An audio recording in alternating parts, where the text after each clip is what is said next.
Pues me llamo Rosa Hernando, soy de Madrid, llevo viviendo en Londres 25 años y me formé después de estar en Londres unos años haciendo otras cosas. Decidí que quería formarme como psicóloga, entonces fui a la universidad aquí, hice la carrera de psicología.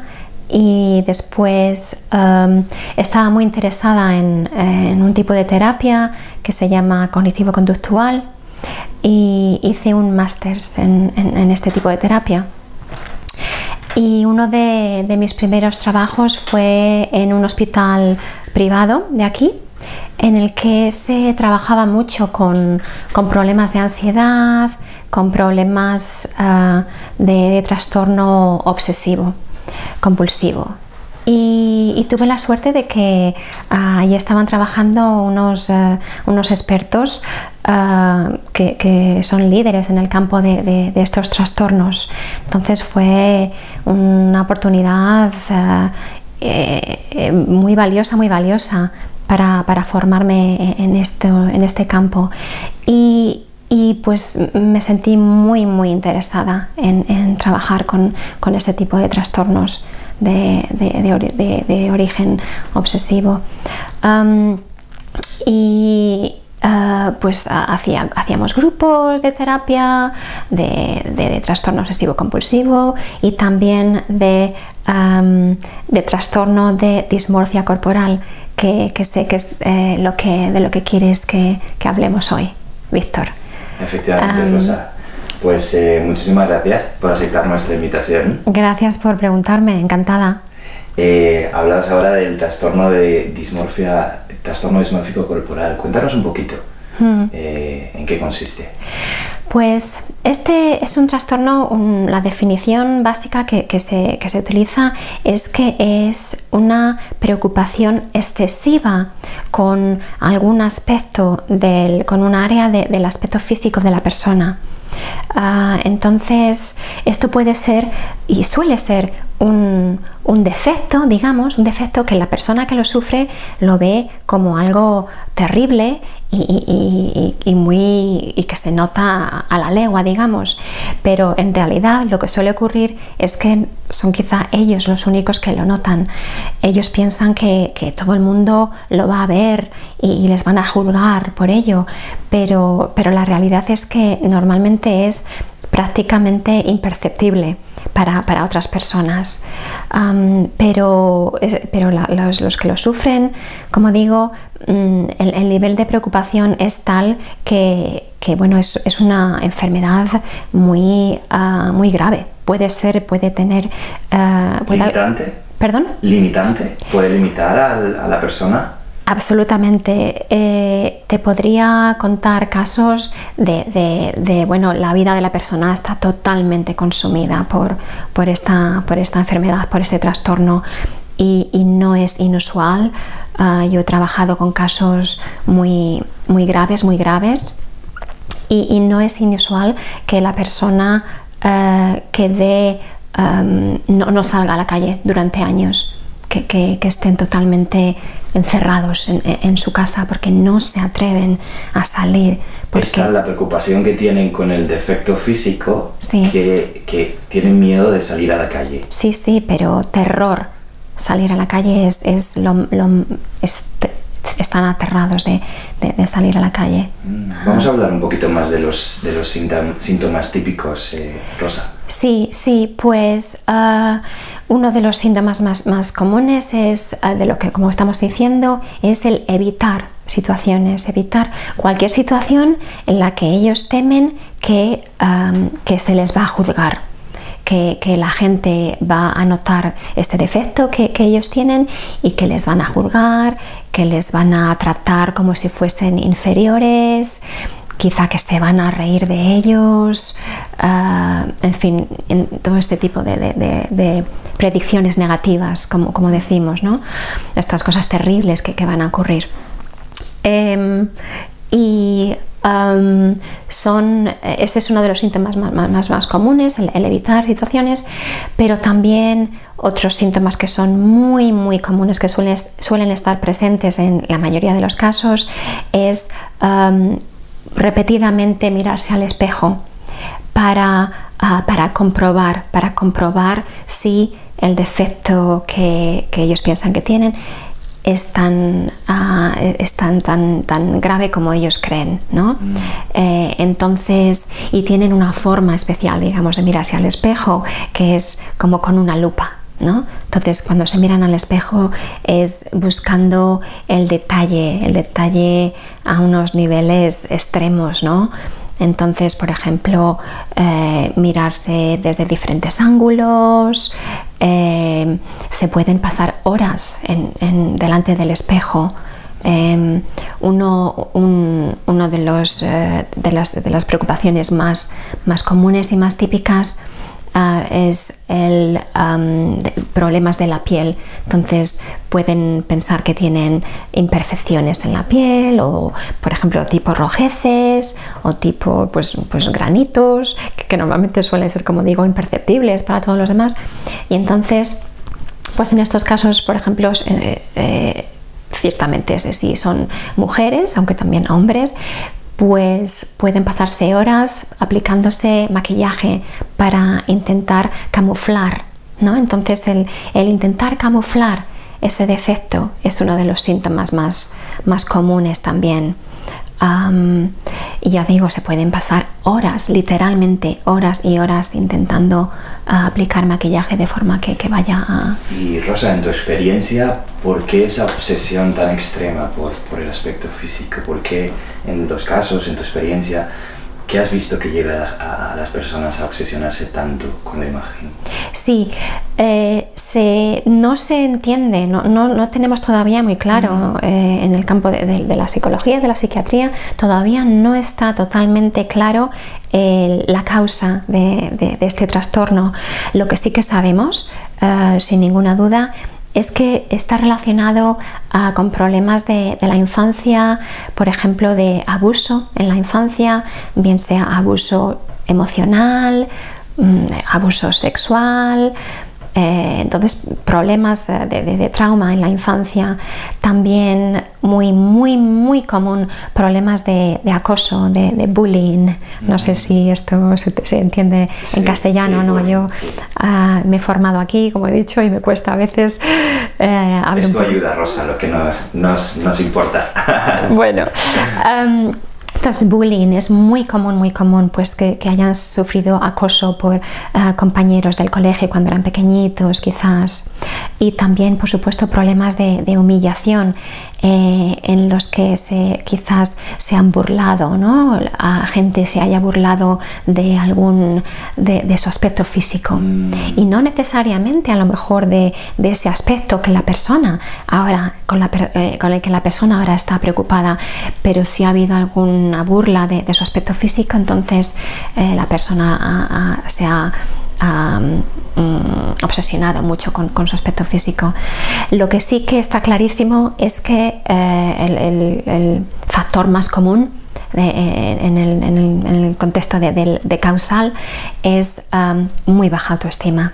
Claro, esto no es de sorprender. Entonces, toda la gente que sufre este trastorno de dismorfia corporal tiene una autoestima muy baja. Y es terrible. Suena un poco desde fuera como que lo único que valoran de sí mismo quizás es todo focalizado en el exterior. Por supuesto, sí, totalmente. Entonces, claro, por eso está dentro del marco de los trastornos obsesivos, porque es una obsesión. Y entonces es lo único en lo que la persona, si les preguntas qué porcentaje del día estás pensando en tu nariz o en tu cara o lo que sea, pues lo más común es que digan pues 80-90% del tiempo. Y Rosa, cada vez más la cirugía estética también está más de moda. ¿Crees que hay cierto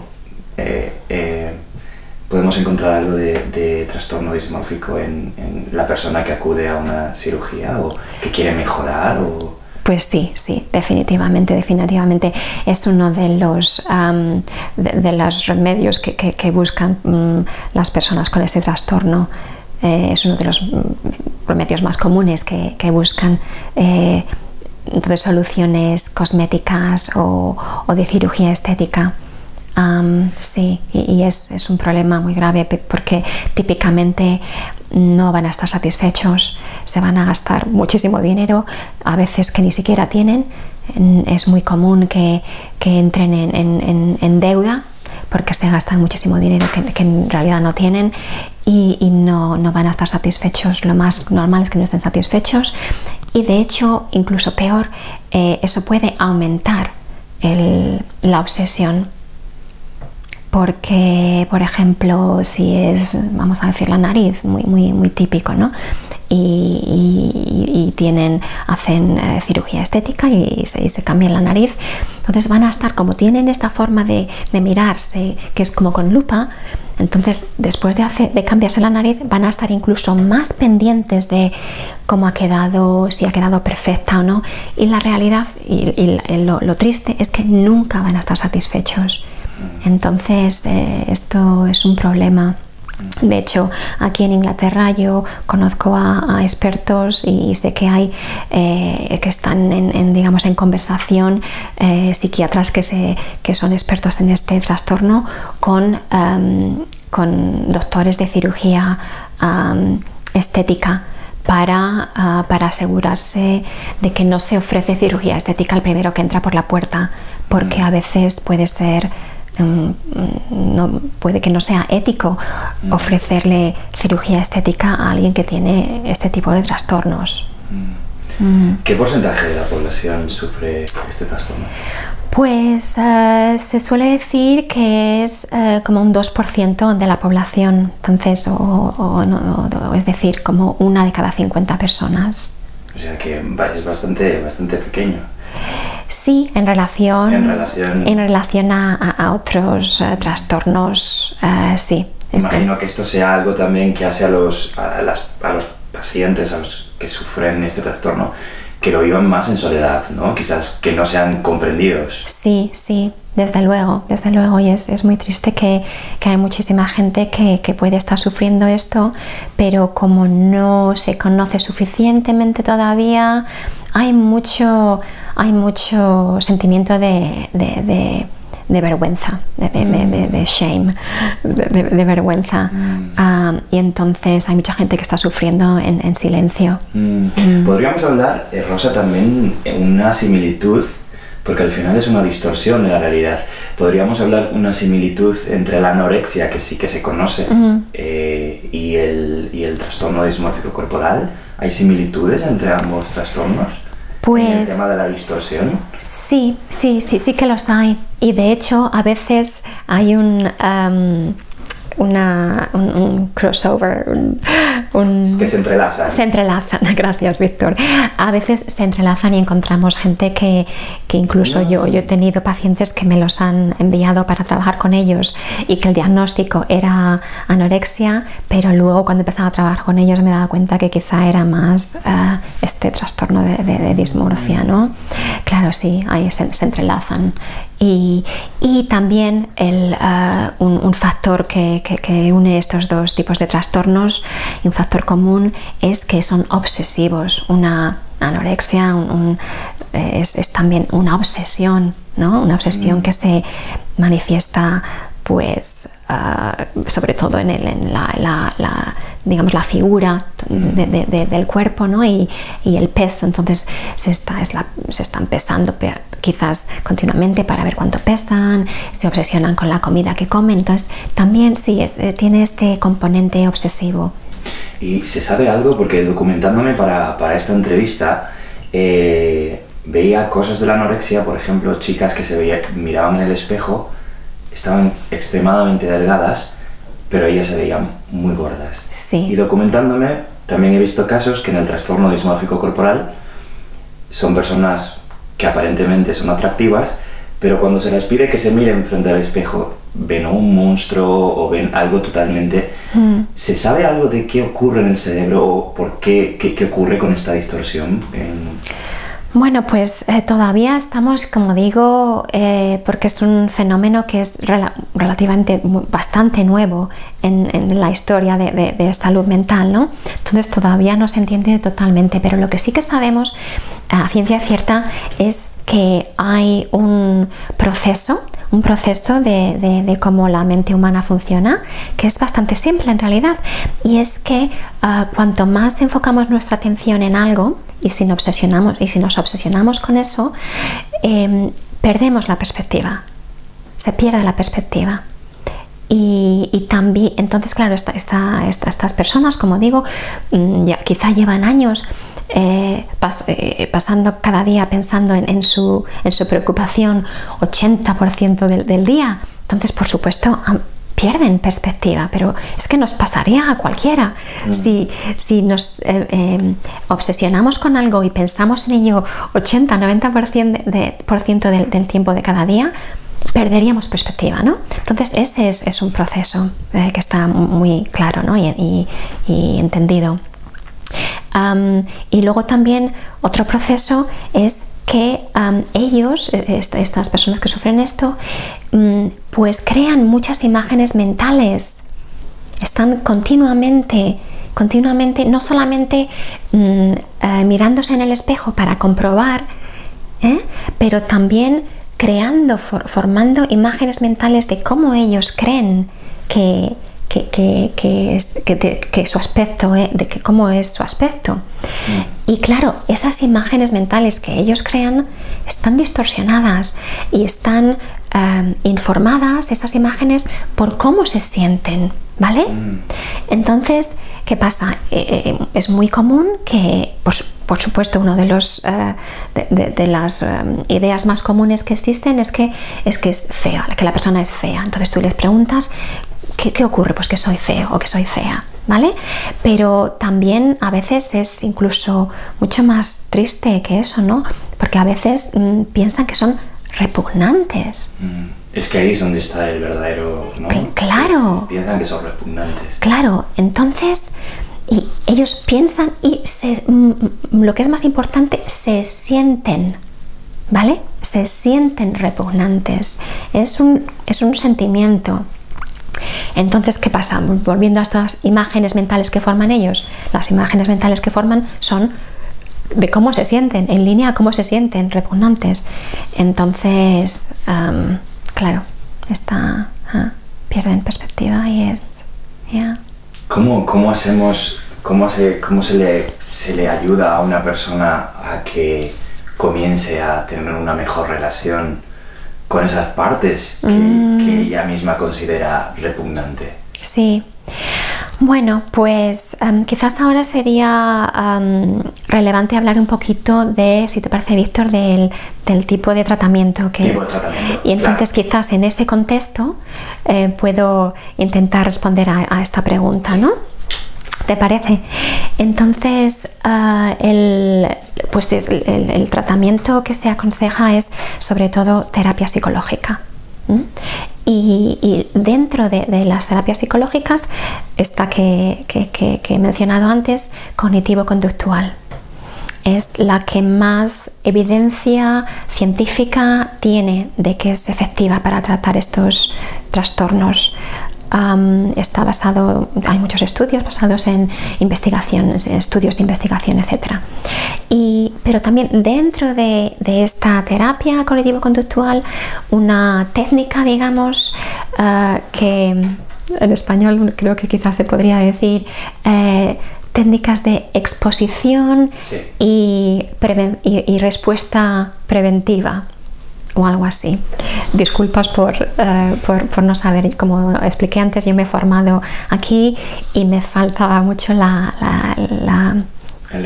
lenguaje para decirlo en español.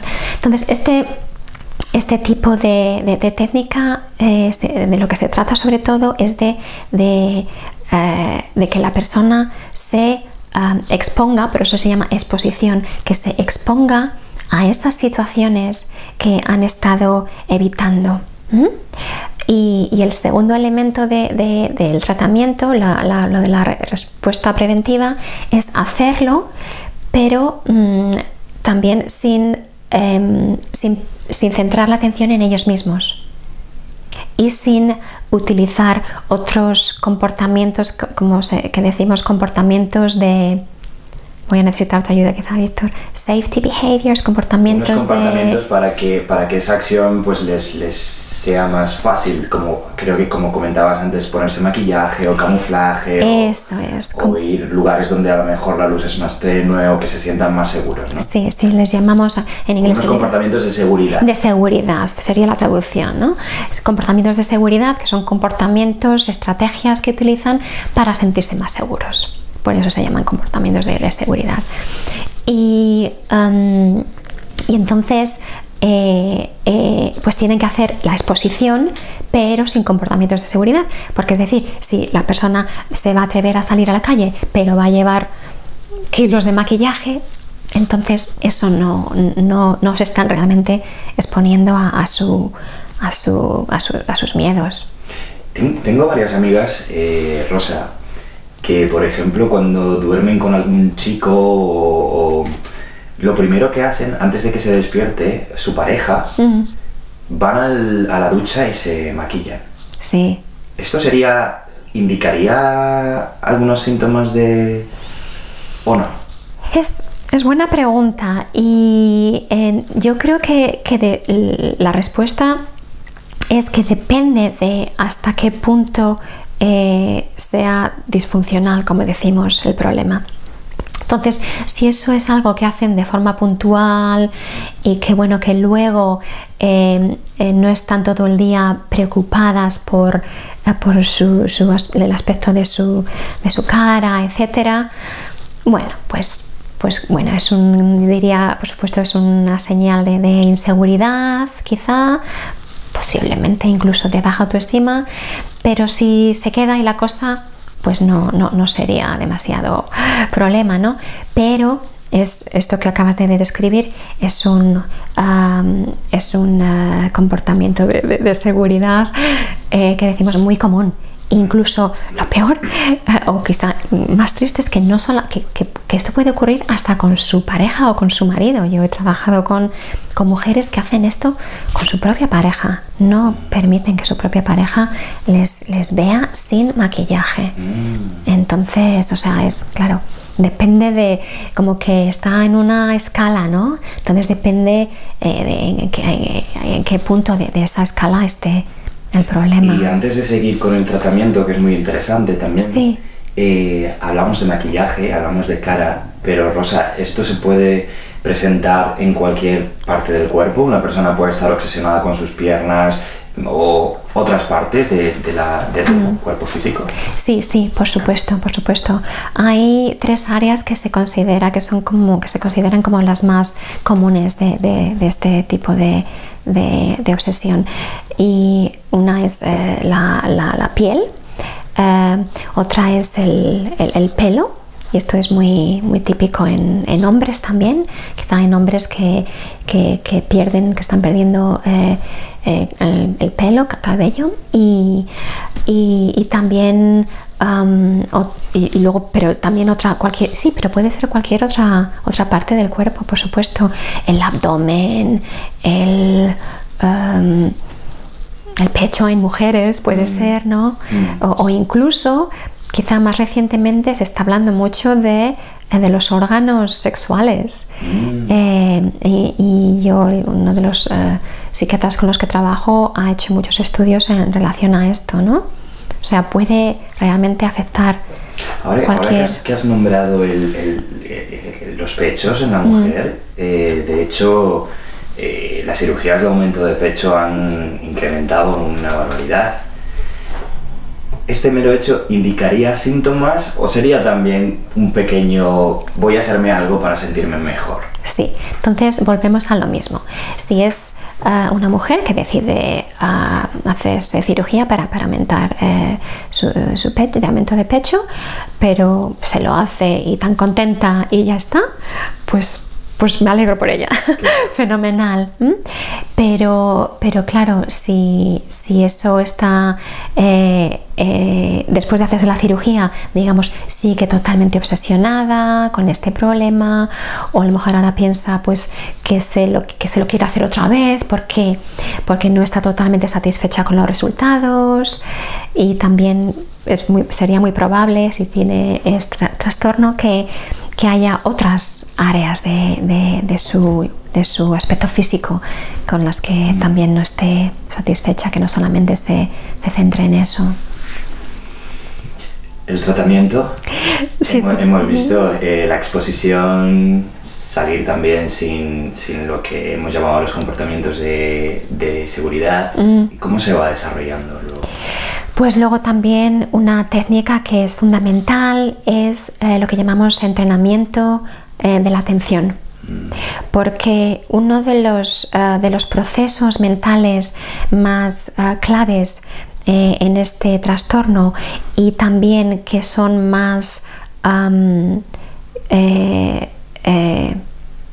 perjudiciales y que mantienen el trastorno, es que las personas con este problema están totalmente enfocados en sí mismos. Entonces su atención está constantemente, podríamos decir, enfocada hacia adentro, porque están totalmente pensando en su problema. Entonces a veces se pueden sentir como, por ejemplo, si fuese en el caso de estar descontentos con su nariz, esa persona se ve como una nariz andante. A veces decimos esto, ¿no? O sea, cuando va caminando por la calle es todo. Para ella, digamos que la vida, el mundo, es su nariz. Sí, sí. Todo se reduce a su nariz. Claro. ¿Estás de acuerdo conmigo que a lo mejor uno de los problemas, por lo que es tan limitante, es porque la vida de las personas que sufren este trastorno su vida se reduce a su defecto? No hay nada más allá de su defecto. Absolutamente, sí, eso es totalmente correcto. Entonces, por ejemplo, cuando estamos haciendo terapia, nos referimos a esta idea de que tienen que dejar de pensar en su defecto, en su preocupación, y volcar su atención hacia la vida, porque es que se han olvidado de la vida, de alguna forma, se han olvidado de todo lo que quizá de otros intereses que tengan, relaciones, por supuesto, sufren, entonces su vida está totalmente limitada y se centra todo en eso, en su defecto. Entonces esta técnica de entrenamiento de la atención es básica. Entonces, muy típico cuando estamos haciendo terapia, que salimos a la calle y les ayudamos a centrar su atención hacia afuera y utilizando todos los sentidos, ¿no? Entonces, por supuesto, visualmente, ¿no? Entonces, a lo mejor le puedes decir, pues, descríbeme lo que ves. Cuando vamos caminando por la calle, yo voy con ellos, descríbeme lo que ves con detalle. Las nubes, incluso el cielo, los árboles, la forma de las hojas de los árboles en detalle, visualmente, pero también sonidos, pues describe los sonidos que estás oyendo, sensación de tacto, quizás pues incluso de tacto al ir caminando, les ayudamos a que centren su atención en la sensación de sus pies en contacto con la tierra, ¿no? O sea, todo hacia afuera. Centrar la atención hacia afuera. Entonces, técnicas, como digo, de entrenamiento de la atención es básico. Mindfulness, que no sé, en España creo que se llama conciencia plena o mindfulness atención plena. Pues entonces en se compagina muy bien con que es entrenamiento de la atención. Pero también lo que es muy importante, por supuesto, es trabajar con la autoestima, dado que este es el proceso común, ¿no? Y muy importante suele ser también trabajar con, identificar situaciones de la infancia, de cuando han tenido algún trauma, como decimos, y trabajar con ellas. Entonces, como volver al pasado, esto lo solemos hacer con técnicas de visualización. Ayudamos a la persona a volver al pasado y, digamos, encontrarse con con su niño pequeño, digamos, de cuando tenía, no sé, pues lo que fuera, 10 años, y se burlaban de él y tal, y entonces intentar pues hacer sentir a ese niño pequeño, hacerle sentir mejor. Bueno, es un poco difícil de explicar, ¿no? Pero en fin, trabajar es muy importante. Está demostrado trabajar con estas memorias traumáticas, ¿no? En general, el trabajo que nosotros hacemos en las plataformas donde trabajamos es empoderar nuevamente al ser humano y aparte de eso también aprender a querernos, ¿no? y a Claro. sacar nuestro poder. Claro. Pero por todo lo que me llevas contando, Rosa, me da la sensación que las personas que sufren este trastorno, pues porque todos no nos queremos en alguna manera, ¿no? Todavía estamos ahí en ese camino de aprendizaje. Claro que sí. Pero las personas con trastorno dismórfico corporal es como que tienen esa parte de como que se quieren muy poco. Se repugnan, vamos. Eso te iba a decir, peor incluso que quererse poco, se odian, quizá. Se odian y se repugnan de sí mismos. Es muy triste y... Y otra de las cosas que nosotros aquí nos gusta hacer es crear conciencia, apoyarnos los unos a los otros. Entonces, ¿qué le dirías a los familiares, amigos o personas que a lo mejor tengan que tratar con alguien que está pasando por esta fase, por esta área? Sí, pues es muy buena pregunta porque es un problema con el que tratamos siempre que trabajamos con una persona que tiene este tipo de trastorno, porque otro síntoma muy común es el que la persona pide constantemente que le aseguren que su problema no es tan grave como ellos piensan, ¿no?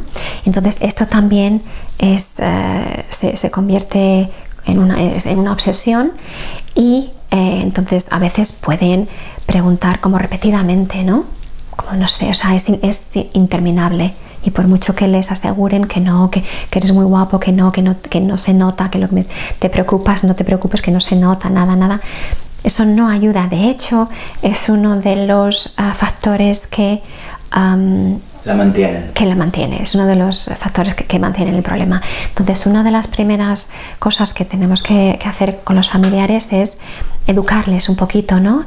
A que entiendan que lo hacen con la mayor mejor intención del mundo y el mayor amor, el intentar asegurar a sus seres queridos que están sufriendo que no solamente no son feos, que son guapos, o que no se nota su problema, lo que ellos piensan que es un problema, pero que lo están empeorando sin darse cuenta, ¿no? Entonces eso, educar a los familiares, y esto es una de las primeras cosas que aconsejaría a los familiares. Pero claro, es muy difícil porque la persona que quieren van a ver a esa persona que está sufriendo mucho, y el problema es que a veces en el momento cuando les aseguran que no se nota, la persona se puede sentir mejor en ese momento. Entonces es como se convierte en una adicción casi, pero que tengan muy claro, muy claro que a largo plazo es muy perjudicial y empeora el problema. Entonces lo ideal sería llegar a un acuerdo entre la persona que está sufriendo el trastorno y los familiares, una vez que ambos entienden que hablar del defecto, que es lo que la persona quiere hacer a todas horas, hablar de ello y hablar de soluciones. Se pasan horas en internet buscando soluciones, etcétera, productos, se gastan productos quizás de cosméticos, etcétera. Entonces, que lo más importante es que no hablen de ello, pero lo que sí que es muy importante también, sin embargo, es que ofrezcan apoyo emocional. Entonces, lo que decimos a los familiares es: dale un abrazo y dile que sientes muchísimo que lo esté pasando tan mal, que le quieres muchísimo, pero que precisamente porque le quieres, lo que quieres hacer es ayudarle a que deje de pensar en ello tanto y que deje de prestar tanta atención a esto, porque está está empeorando su problema. Y por otra parte también he leído que algunas personas encuentran todo lo contrario, con muy poco apoyo, con mucho estigma, llamados vanidosos o... Claro. ¿Qué nos dirías al respecto?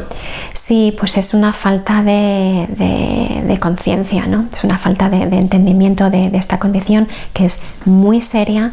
No puedo enfatizar suficientemente lo seria que es esta condición. Puede ser muy grave, muy grave. Y hay personas que se suicidan por el trastorno, por todo lo que sufren. No pueden soportar vivir con ello, entonces es muy grave, y entonces no puede estar más alejado de lo que se podría ver como que es muy presumido, que no, es una enfermedad, como digo, muy, muy grave. También algo que se me ha olvidado comentar en relación al tratamiento, que es muy importante, es que en casos más serios, medicación puede ser necesaria, porque la persona está sufriendo tanto y está tan mal que no puede hacer uso de la terapia.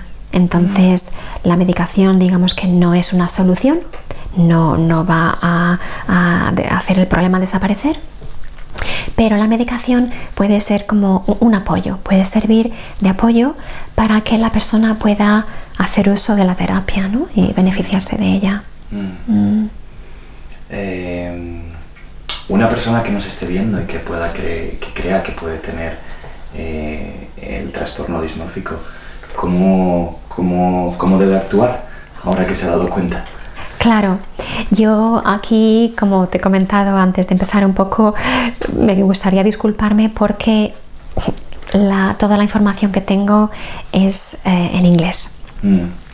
Entonces, y sé que tú estás intentando hacer conciencia sobre este tema en el mundo de habla hispana, ¿no? Entonces, disculpas, pero de hecho es que, y por eso precisamente estás haciéndolo, es que creo que en el mundo de habla hispana es que hay todavía menos información, hay poca conciencia, ¿no?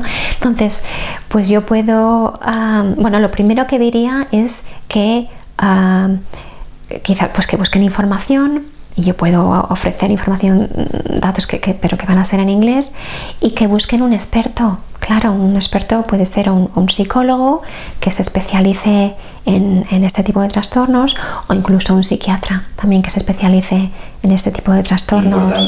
Importante que tenga conocimientos de este trastorno, que se especialice o tenga conocimientos. Muy importante, sí, porque es muy común y hay que tener mucho cuidado con esto. Porque igual que decimos que la terapia que es para la que hay evidencia que es la más efectiva es la cognitivo-conductual, pero en este tipo de terapia lo que se suele hacer mucho es trabajar con los pensamientos que la persona tiene e intentar como cuestionarlos, ¿no? Entonces un aspecto tradicional de este tipo de terapia sería ayudar a la persona, como intentar convencerle que su problema no es tan grave como ellos piensan. Y precisamente en este tipo de trastornos obsesivos, esa técnica estaría alimentando el problema.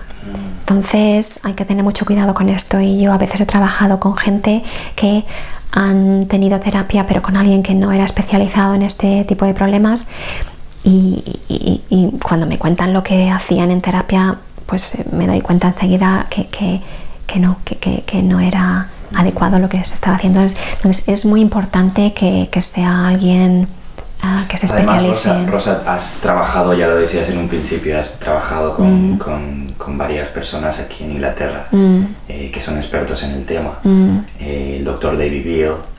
El profesor David Beale. Ahora ya. Vamos a mostrar, porque probablemente también los amigos que nos estén viendo puede que hablen en inglés. Tienes unos libros por aquí, ¿no? ¿Los podemos recomendar? Sí, claro. También, antes de que se me olvide, muy importante, Víctor, hay una página web, una página web que se llama The BDD Foundation. O sea, BDD es el acrónimo del nombre que tiene en inglés, Body Dysmorphic Disorder. Entonces, BDD. Entonces, The BDD Foundation. Es una página muy buena con mucha información, y en esa página pues también hay una sección en la que hablan un poco de estos libros, ¿no? Este es uno de los libros, como venimos diciendo, yo he trabajado con expertos en este problema. El profesor David Bill, catedrático, creo que es en español profesor, ahora estoy pensando, bueno, da igual. Y también Rob Wilson es un terapeuta que se especializa en problemas de trastorno, de este tipo de trastornos. Entonces, este libro, en inglés, lo siento, es un manual que recomendaría, por ejemplo. Es muy accesible en inglés, si hablas inglés, pero que está escrito, digamos, para las personas que lo sufren, o sea que no es para expertos, está escrito para teniendo en mente a las personas que lo sufren. Entonces este es uno, y luego, bueno, hay otros. Este es uno como que es un poco más antiguo y también habla bastante del problema, dedica menos espacio a tratamiento. Quizá este es más como, digamos, para entenderlo, si quieres. La foto, ¿qué nos parece? La foto muy buena, sí. O sea, muy buena, quiero decir, muy significativa, ¿no? Muy significativa, claro. Sí. Hay en esta página web que te comento de BDD Foundation, hay un clip, un videoclip que han hecho un poco intentando reflejar cómo se siente la persona, y es muy gráfico y es muy impactante, ¿no? Muy impactante. Eso. Pues muchísimas gracias por acercarnos a ti, Víctor, encantada. ¿Dónde te pueden encontrar? Porque tú eres experta, ayudas a personas. Sí, yo aquí en Londres sí, trabajo en consulta privada, y bueno, pues mi página web es rosahernando.com, y ahí pues están los detalles de si me quieren contactar por correo electrónico, o mi número, todos mis datos están ahí. Y finalmente para quien a lo mejor llegue por primera vez y diga, pero sí, esto es lo que yo tengo y lo estoy pasando fatal, ¿qué les dirías? Lo más importante que querría decirles es que hay esperanza, y que no sufran en silencio. Que hay un tratamiento que funciona, y que hay esperanza, que pueden resolver este problema, que no sufran en silencio.